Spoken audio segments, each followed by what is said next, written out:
O ambiente legislativo brasileiro tem sido palco de discussões estruturais sobre os limites entre competência judicial, iniciativa parlamentar e políticas de justiça criminal. Em sessão recente no plenário do Senado Federal, o senador Randolph Rodrigues apresentou um pronunciamento que articulou críticas a propostas legislativas em tramitação, contextualizou marcos históricos da jurisprudência nacional e reforçou posições institucionais sobre a aplicação da lei penal. Goiás, News. Notícias, sem mais delongas. Vamos para a notícia.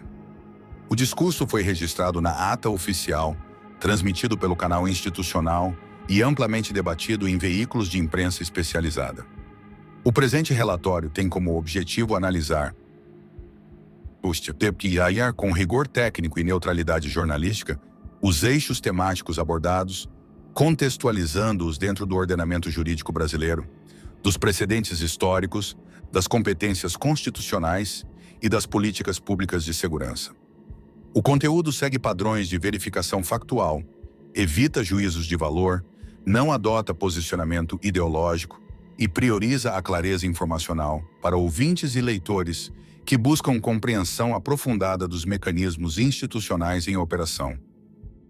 O registro oficial da sessão evidencia que a fala do parlamentar seguiu a estrutura típica de discursos de tribuna: exposição de motivação, apresentação de argumentos jurídicos e históricos, análise de propostas legislativas em andamento, referência a competências institucionais e encerramento com reiteração de princípios constitucionais. No formato regimental, pronunciamentos como este não possuem caráter decisório imediato, mas integram o registro público de posicionamentos que podem influenciar comissões técnicas, relatorias de projetos e debates em plenário. Do ponto de vista processual, o Senado funciona como casa revisora e espaço de deliberação sobre matérias de competência concorrente ou exclusiva, conforme disposto nos artigos 46 a 52 da Constituição Federal de 1988. Projetos que alteram a legislação penal, tratam de execução de sentenças ou estabelecem critérios de dosimetria, passam obrigatoriamente por análise técnica na Comissão de Constituição e Justiça e de Cidadania, além de receberem pareceres de consultoria jurídica e, quando aplicável, de órgãos como o Conselho Nacional de Justiça e o Ministério Público Federal. A narrativa apresentada pelo senador destacou a distinção entre ajustes de dosimetria penal e mecanismos de anistia, pardon ou indulto. Essa diferenciação é técnica e possui reflexos diretos na segurança jurídica, uma vez que cada instituto opera sob regimes distintos. A dosimetria refere-se à individualização da pena dentro dos parâmetros legais e das circunstâncias do caso concreto.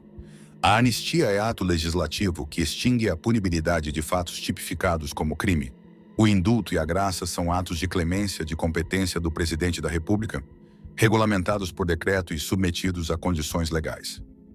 A confusão entre esses conceitos, frequente em discussões públicas, gera distorções interpretativas que o direito penal busca evitar por meio da taxatividade e do princípio da legalidade estrita. O sistema penal brasileiro estrutura-se sobre pilares consagrados no Código Penal, na legislação extravagante e na jurisprudência consolidada. A dosimetria da pena, disciplinada no artigo 59 do Código Penal, exige que o magistrado observe a culpabilidade, os antecedentes, a conduta social, a personalidade do agente, os motivos, as circunstâncias e as consequências do crime, bem como o comportamento da vítima. Cada um desses critérios possui natureza técnica e deve ser demonstrado nos autos, sob pena de nulidade ou reforma em grau de recurso. Propostas legislativas que buscam alterar critérios de dosimetria não revogam automaticamente sentenças transitadas em julgado. O princípio do trânsito em julgado, previsto no artigo 5º, inciso 36, da Constituição, garante a estabilidade das decisões judiciais. Alterações na lei penal só beneficiam réus em processos em curso, quando aplicável a lei mais benéfica, conforme o princípio da retroatividade da lei penal favorável, esculpido no artigo 2º do Código Penal e no artigo 5º, inciso 40, da Constituição. A anistia, por sua vez, é instituto de natureza política e legislativa. Requer lei formal, aprovada pelo Congresso Nacional, e só pode ser concedida para fatos já praticados. A Constituição não autoriza anistia para crimes dolosos contra a vida, nem para atos que configurem atentado contra o Estado Democrático de Direito, conforme interpretação reiterada do Supremo Tribunal Federal e de cortes constitucionais comparadas. A Lei 8.072 de 1990, que dispõe sobre crimes hediondos, estabelece regime de cumprimento integral de pena para determinados delitos, com possibilidade de progressão apenas após o cumprimento de frações legais, e veda a concessão de anistia, graça ou indulto para esses crimes, salvo em situações expressamente previstas em lei posterior, compatível com o bloco de constitucionalidade. No debate parlamentar, a referência a projetos que supostamente buscariam beneficiar condutas já tipificadas como graves aciona o controle de constitucionalidade preventivo. Projetos que colidam com cláusulas pétreas, com a separação de poderes ou com tratados internacionais de direitos humanos internalizados pelo Brasil, podem ser objeto de arguição de inconstitucionalidade, análise de mérito técnico e eventual rejeição por vício material ou formal. O regime jurídico penal brasileiro prioriza a proporcionalidade, a individualização e a finalidade ressocializadora, sem abrir mão da proteção a bens jurídicos fundamentais, como a vida, a integridade física e a ordem democrática. A referência a episódios históricos no pronunciamento remete a um padrão recorrente na cultura jurídica brasileira. O uso de analogias temporais para ilustrar tensões entre justiça transicional, estabilidade institucional e responsabilização. A Lei de Anistia de 1979, editada no contexto de abertura política, foi objeto de intenso debate acadêmico e judicial. O Supremo Tribunal Federal, na arguição de descumprimento de preceito fundamental 153, firmou entendimento sobre a interpretação histórica do texto, considerando o contexto normativo da época e os limites da competência judicial para a revisão de atos legislativos de natureza política e transitória. Episódios anteriores, como as movimentações políticas durante o governo de Juscelino Kubitschek, também são citados em estudos de ciência política como exemplos de como o Brasil lidou com crises institucionais por meio de mecanismos legais, diálogos setoriais e preservação da ordem constitucional. A historiografia contemporânea enfatiza que cada período possui características normativas, sociais e internacionais distintas, o que impede a transposição automática de soluções passadas para contextos presentes. O uso de referências históricas em discursos parlamentares cumpre função retórica e pedagógica, mas deve ser avaliado à luz da precisão factual e da evolução do ordenamento. O direito brasileiro passou por transformações significativas nas últimas décadas.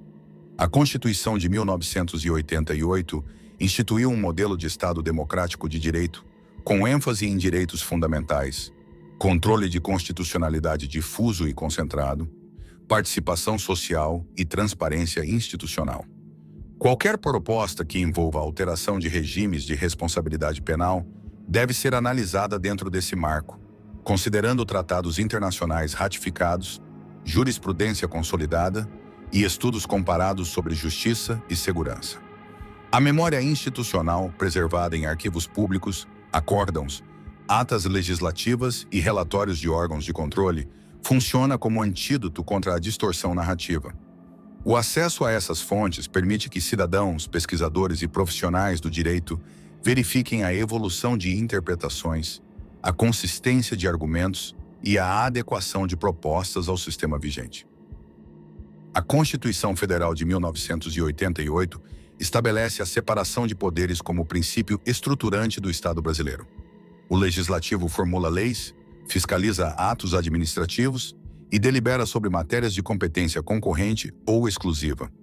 O Executivo implementa políticas públicas, administra o orçamento e exerce funções de clemência dentro dos limites legais. O Judiciário aplica a lei aos casos concretos, garante direitos fundamentais e exerce o controle de constitucionalidade. A dosimetria penal é competência típica do magistrado, que atua com independência funcional e vinculação estrita à lei. Projetos legislativos que buscam alterar parâmetros de sentença não substituem a análise judicial nem invalidam decisões já proferidas. A tramitação de tais propostas exige estudo de impacto, parecer técnico, audiência pública quando aplicável e votação conforme regimento interno. O Supremo Tribunal Federal e o Superior Tribunal de Justiça uniformizam interpretações por meio de súmulas, reiteração de jurisprudência e julgamento de recursos repetitivos, garantindo segurança jurídica e isonomia de tratamento. A referência a investigações em curso e a processos perante cortes superiores e a temas sensíveis de interesse público remete ao princípio da publicidade dos atos processuais, com as restrições previstas em lei para a proteção de dados, sigilo funcional e garantia de ampla defesa. O acesso a informações processuais é regulado por normativos específicos, e a divulgação de dados não públicos pode configurar infração disciplinar ou penal. A imprensa e os canais de informação atuam na esfera da análise de atos públicos, documentos oficiais e decisões transitadas, mantendo o equilíbrio entre transparência e respeito ao devido processo legal. A interação entre poderes, quando ocorre dentro dos marcos constitucionais, fortalece a legitimidade democrática. Comissões parlamentares de inquérito, audiências públicas, relatórios de órgãos de controle e manifestações técnicas são instrumentos válidos de fiscalização, desde que observem o contraditório, a motivação e a proporcionalidade. O debate institucional saudável depende da clareza de competências, do respeito às decisões judiciais e da adesão aos procedimentos legislativos regulamentados. O sistema prisional brasileiro é monitorado por levantamentos oficiais que reúnem dados sobre população carcerária, perfil dos apenados, infraestrutura das unidades, taxas de reincidência e alternativas penais. O Levantamento Nacional de Informações Penitenciárias, divulgado periodicamente pelo Ministério da Justiça e Segurança Pública em parceria com órgãos estaduais, indica que o Brasil possui uma das maiores populações carcerárias do mundo, com crescimento significativo nas últimas décadas e concentração em crimes contra o patrimônio e tráfico de entorpecentes. A sobrecarga do sistema tem motivado discussões sobre políticas de descarceramento para crimes não violentos, expansão de penas alternativas, investimento em assistência técnica, educação e saúde nas unidades e fortalecimento de mecanismos de prevenção primária. O Conselho Nacional de Justiça tem emitido resoluções e mutirões carcerários com o objetivo de reduzir ilegalidades no cumprimento de pena, acelerar a análise de processos em excesso e garantir direitos básicos aos detentos. Do ponto de vista criminológico, estudos comparados indicam que a severidade da pena, isoladamente, não é fator determinante para a redução da criminalidade. A eficácia das políticas de segurança depende de articulação entre prevenção, inteligência, atuação policial qualificada, justiça criminal ágil e reinserção social. Programas de monitoramento eletrônico, suspensão condicional do processo, transação penal e justiça restaurativa têm sido aplicados em casos de menor potencial ofensivo, liberando recursos do sistema para o combate a organizações criminosas e delitos de alta complexidade. A discussão parlamentar sobre dosimetria e regimes de cumprimento deve considerar esses dados técnicos, os custos operacionais do sistema, a capacidade das unidades e os impactos sociais das políticas adotadas. A segurança pública é direito fundamental e dever do Estado, conforme o artigo 144 da Constituição, e exige planejamento de longo prazo, avaliação contínua de resultados e transparência na alocação de recursos. A neutralidade analítica recomenda a consulta a fontes oficiais, relatórios de auditoria, estudos acadêmicos revisados por pares e indicadores internacionais comparáveis. O ambiente informacional contemporâneo é caracterizado pela fragmentação de canais, pela velocidade de circulação de conteúdos e pela sobreposição entre notícia, opinião e análise. Discursos parlamentares, quando reproduzidos fora de contexto, podem gerar interpretações divergentes da intenção original ou do registro oficial. A prática jornalística responsável adota procedimentos de checagem, contraste de fontes, identificação de documentos públicos e distinção clara entre fato, alegação e análise. A verificação factual inclui o acesso a atas de sessões, vídeos institucionais, projetos de lei com numeração e status de tramitação, pareceres técnicos, acórdãos publicados e dados de órgãos de controle. A ausência de confirmação em fontes primárias não autoriza a divulgação como informação consolidada.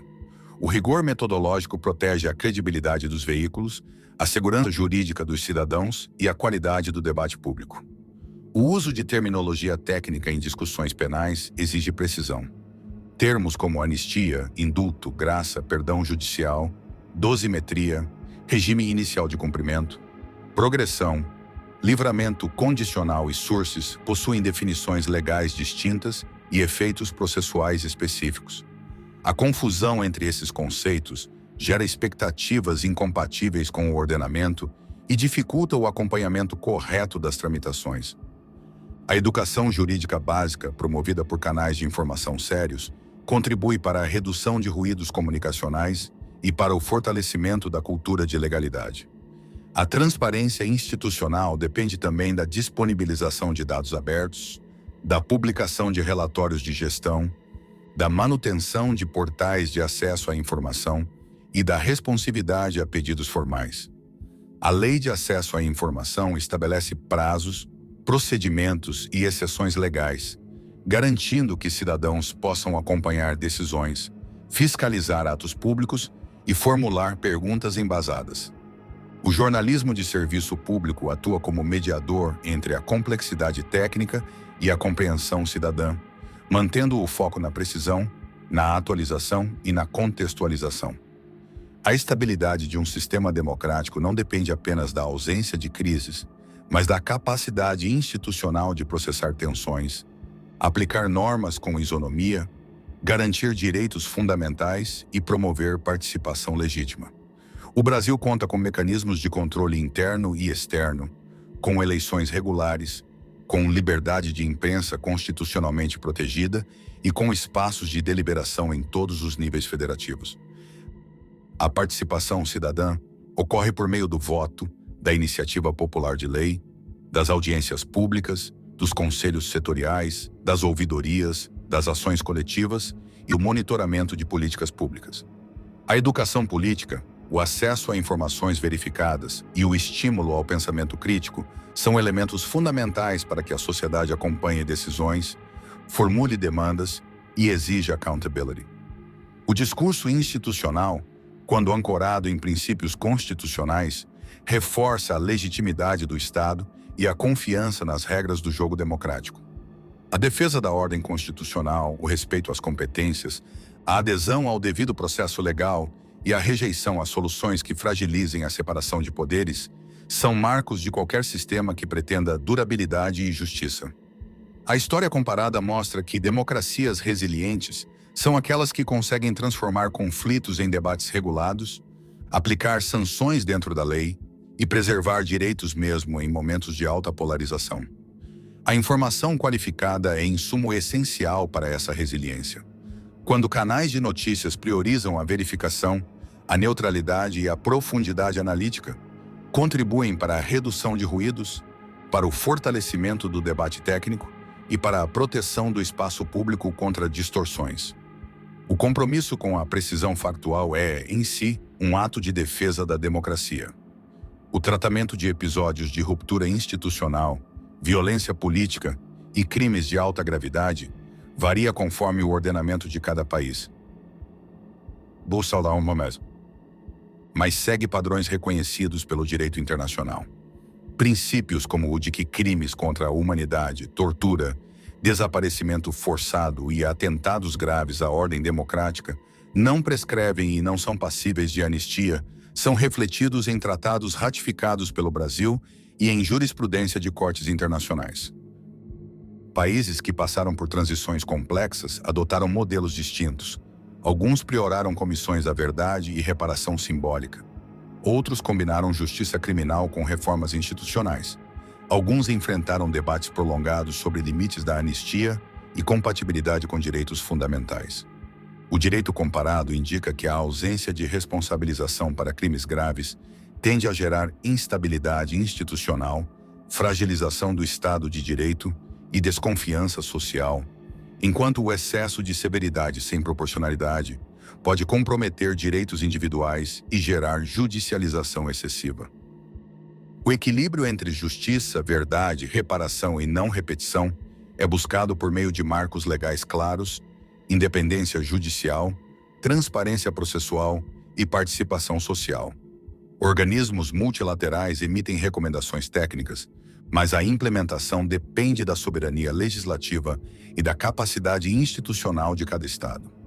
O Brasil, como signatário de convenções internacionais, alinha sua legislação aos padrões de direitos humanos, revisa normas conforme avanços jurisprudenciais e mantém diálogo com fóruns técnicos. A análise comparada reforça a importância de evitar simplificações. Cada contexto possui variáveis históricas, culturais e normativas específicas. A transferência automática de modelos exige estudo prévio, avaliação de impacto e adaptação ao ordenamento vigente. A neutralidade analítica recomenda a consulta a fontes primárias, a leitura de acórdãos internacionais, o acompanhamento de relatórios de organismos especializados e o diálogo com especialistas em direito constitucional e relações internacionais. Para algum de vocês, seguidores do canal, que têm interesse de fazer algumas compras online, nós temos 4 lojas parceiras. Uma delas se chama Magalu Jorge Rafaela, loja americana. Também Mercado Livre, Amazon, link logo abaixo, da descrição, boas compras. O presente relatório teve como objetivo aprofundar, com rigor técnico e neutralidade jornalística, os eixos temáticos relacionados ao pronunciamento parlamentar registrado no Senado Federal. A análise abrangeu fundamentos jurídicos, contexto histórico, arquitetura constitucional, políticas de segurança pública, dinâmicas de comunicação, resiliência democrática e perspectivas comparadas.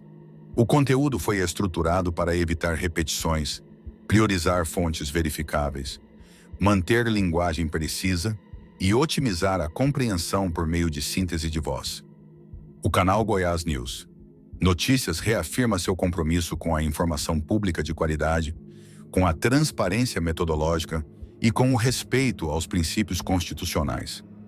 A neutralidade editorial não significa ausência de análise, mas sim a adesão a critérios de verificação, contextualização e clareza.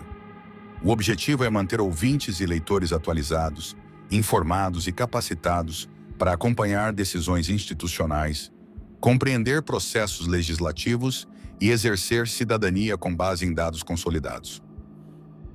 A cobertura jornalística responsável exige atualização constante, consulta a fontes primárias, distinção entre fato e opinião e compromisso com a precisão terminológica.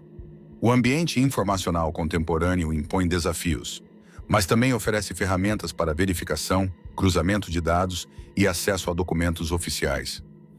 A persistência no rigor técnico é condição para a manutenção da credibilidade e para o fortalecimento do debate público. Novos desenvolvimentos legislativos, decisões judiciais e relatórios institucionais serão acompanhados conforme a tramitação oficial e a publicação de documentos verificáveis. O espaço de análise permanece aberto para aprofundamento técnico, sempre com foco na informação, na transparência e no serviço público. A democracia se fortalece com cidadãos informados, instituições responsáveis e comunicação pautada pela verdade factual. O compromisso com esses pilares orienta cada linha produzida e cada áudio veiculado. Randolph, a dosimetria e a linha vermelha da democracia. O plenário do Senado Federal viveu, nos últimos dias, um dos momentos mais tensos da atual legislatura. Em meio a uma votação que pode reescrever o destino de condenados pelos atos de 8 de janeiro de 2023, o senador Randolph Rodrigues subiu à tribuna e fez um pronunciamento que ecoou por todo o Congresso Nacional. As palavras do parlamentar não foram apenas uma defesa de posição política. Foram, segundo analistas, um alerta sobre os limites entre a justiça, a política e a memória histórica do país. Neste vídeo do Goiás News Notícias aprofunda os principais argumentos do discurso, o contexto da proposta conhecida como Projeto de Lei da Dosimetria e o que está em jogo para a democracia brasileira. Fique com a gente até o final, porque os bastidores dessa história revelam detalhes que poucos veículos trouxeram à tona. Para entender o que levou Randolph Rodrigues à tribuna, é preciso primeiro compreender o que está em discussão. O Congresso Nacional analisou, em sessão recente, o veto presidencial ao projeto de lei que trata da dosimetria das penas aplicadas a condenados por crimes contra o Estado Democrático de Direito. O texto aprovado pelo Legislativo prevê alterações que, na prática, podem reduzir o tempo de prisão de réus envolvidos na tentativa de golpe de Estado, incluindo o ex-presidente Jair Bolsonaro. O líder do governo no Congresso, senador Randolph Rodrigues, afirmou em entrevista coletiva que a administração federal vai sustentar a manutenção do veto do presidente Luiz Inácio Lula da Silva. Segundo Randolph, a derrubada do veto não representaria apenas uma derrota política, mas abriria precedentes perigosos. Nós vamos sustentar a manutenção do veto, sobretudo porque se o Congresso Nacional derrubar o veto, vai favorecer organizações criminosas, declarou o parlamentar. O projeto, aprovado inicialmente no Senado com 48 votos favoráveis, 25 contrários e uma abstenção, gerou reações imediatas tanto na base governista quanto na oposição. Randolph Rodrigues não poupou críticas à articulação da oposição. Em seu entendimento, os projetos apresentados sob o argumento de ajustar a dosimetria das penas serviriam, na prática, para beneficiar um grupo específico de condenados. O senador classificou a proposta como uma espécie de anistia Nutella, expressão que ganhou repercussão nos corredores do Congresso. Ainda segundo o líder governista, a estratégia da oposição busca misturar temas distintos para criar uma narrativa favorável à redução de punições. Ele negou, contudo, que tenha havido qualquer acordo entre o governo e a oposição para viabilizar a aprovação da matéria em troca de pautas econômicas. Um dos momentos mais marcantes do discurso de Randolph foi a construção de um paralelo com a história brasileira. O senador evocou episódios passados nos quais o país optou pelo caminho da anistia em nome de uma suposta pacificação nacional. Ele citou, de forma implícita, a Lei de Anistia de 1979 e outros momentos em que golpistas e autoritários foram perdoados em vez de punidos. Para o parlamentar, essa tradição representa uma ferida aberta na memória nacional. Ele argumentou que, pela primeira vez na história republicana, o Brasil tem condenados por tentativa de golpe de Estado sendo responsabilizados judicialmente, incluindo militares de alta patente e o chefe da quadrilha, em referência ao ex-presidente Bolsonaro. Randolph Rodrigues invocou ainda o legado de Ulisses Guimarães, um dos principais articuladores da Constituição de 1988. O senador reafirmou o princípio de que quem atenta contra a Carta Magna atenta contra a própria pátria. Essa referência não foi casual. Ela buscou ancorar o discurso contemporâneo nos fundamentos do Estado Democrático de Direito, reforçando a tese de que a punição aos crimes de 8 de janeiro é uma questão constitucional e não meramente política. O discurso de Randolph não se limitou à dosimetria. O senador também denunciou o que classificou como resistência em investigar temas sensíveis, citando de forma direta o caso do Banco Master. Ele criticou parlamentares que, segundo sua avaliação, utilizam o discurso anticorrupção de forma seletiva, lembrando que muitos dos que levantam punhos contra o Supremo Tribunal Federal estão sendo investigados pela própria Corte. O Goiás News Notícias também registra os argumentos da oposição. O senador Rogério Marinho, líder da oposição no Senado, afirmou que o projeto pode ser uma forma de fazer justiça e virar a página. Ele argumentou que os eventos de 8 de janeiro não foram uma tentativa de golpe, mas uma desculpa para tirar da vida pública o maior líder político da história recente do Brasil. Já o senador Magno Malta classificou os atos como uma arapuca montada por um consórcio infame de perversos formado por STF e Executivo. Ele afirmou que os participantes estavam armados apenas com terços, bíblias e algodão doce. A senadora Tereza Cristina, por sua vez, reconheceu que houve crimes, mas considerou as penas impostas pelo Supremo Tribunal Federal desproporcionais. Iremos reparar injustiças graves cometidas contra pessoas que receberam penas abusivas, argumentou. O deputado Coronel Crisóstomo foi mais direto. Nós queremos votar, na verdade, a anistia ampla, geral e irrestrita para todos. Especialistas em direito constitucional alertam que a derrubada do veto presidencial pode produzir efeitos imediatos e de longo alcance. Entre os principais impactos estão a redução de penas já aplicadas, inclusive para condenados pelos atos de 8 de janeiro. A facilitação da progressão de regime, acelerando possíveis saídas do regime fechado. A revisão de condenações, uma vez que a nova regra poderia ser aplicada retroativamente. Além disso, juristas apontam que a mudança pode fragilizar o combate a crimes contra o Estado democrático, criando um precedente perigoso de flexibilização das punições. O presidente Lula, ao vetar o projeto, argumentou que a medida representaria um retrocesso no processo histórico de redemocratização e poderia estimular novos ataques às instituições. A deputada Fernanda Melchiona, do PSOL, foi uma das vozes mais contundentes contra a proposta. Em discurso no plenário, ela afirmou: "Para vocês soltarem o Bolsonaro, vocês vão soltar feminicidas, homens que mataram as mulheres por serem mulheres." Ela classificou a iniciativa como uma tentativa de salvar os golpistas criminosos do 8 de janeiro e acusou a extrema-direita de usar um discurso enganoso. Nos bastidores do Congresso, a votação do projeto da dosimetria gerou uma crise de confiança entre setores da base governista. O senador Renan Calheiros relatou que foi convidado para uma reunião particular, na qual lhe foi apresentado um acordo para votar o projeto da dosimetria em conjunto com uma proposta de redução de benefícios fiscais.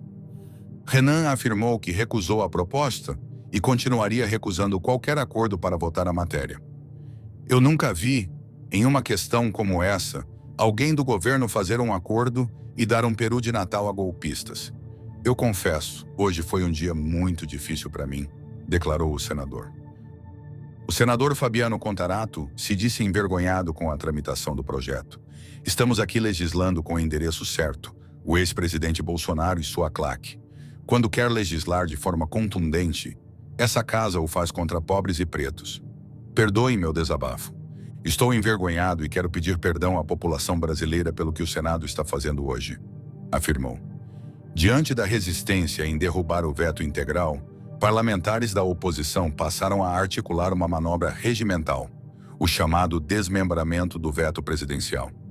A ideia é votar separadamente trechos do veto de Lula, mantendo intactos os dispositivos da lei antifacção, que endureceu penas para crimes como feminicídio e organização criminosa, enquanto liberariam os pontos que reduzem punições para crimes contra a democracia.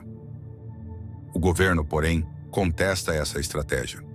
Randolfo Rodrigues sustenta que o veto deve ser analisado de forma integral, como prevê o rito tradicional. Há também o risco de judicialização no Supremo Tribunal Federal, caso a votação parcial avance. O discurso de Randolfo Rodrigues encerrou com uma defesa enfática da democracia e dos movimentos populares. O senador reafirmou que a punição aos responsáveis pelos atos de 8 de janeiro não é uma questão de vingança política, mas de preservação das instituições. Ele repudiou a ideia de anistia para golpistas e reforçou que a democracia brasileira, ainda jovem, precisa de proteção contra tentativas de ruptura. A senadora Tereza Leitão, também do governo, sintetizou o sentimento de parte da casa. "Temos a oportunidade histórica de rejeitar esse projeto e deixar a adolescente democracia brasileira avançar." O que se observa, ao final desta análise, é que o debate sobre a dosimetria das penas transcende a questão jurídica. Ele toca em feridas históricas, divide o Congresso Nacional e coloca em xeque a capacidade do país de lidar com seus conflitos democráticos sem recorrer ao perdão generalizado. O Goiás News Notícias reitera seu compromisso com a informação isenta, apartidária e aprofundada. Não somos de direita nem de esquerda. Nosso único objetivo é manter o público muito bem informado sobre os fatos que moldam o Brasil. Se este conteúdo foi relevante para você, deixe sua opinião nos comentários, compartilhe com quem também busca entender os bastidores da política nacional e ative as notificações para não perder os próximos vídeos. Fonte: Goiás News Notícias.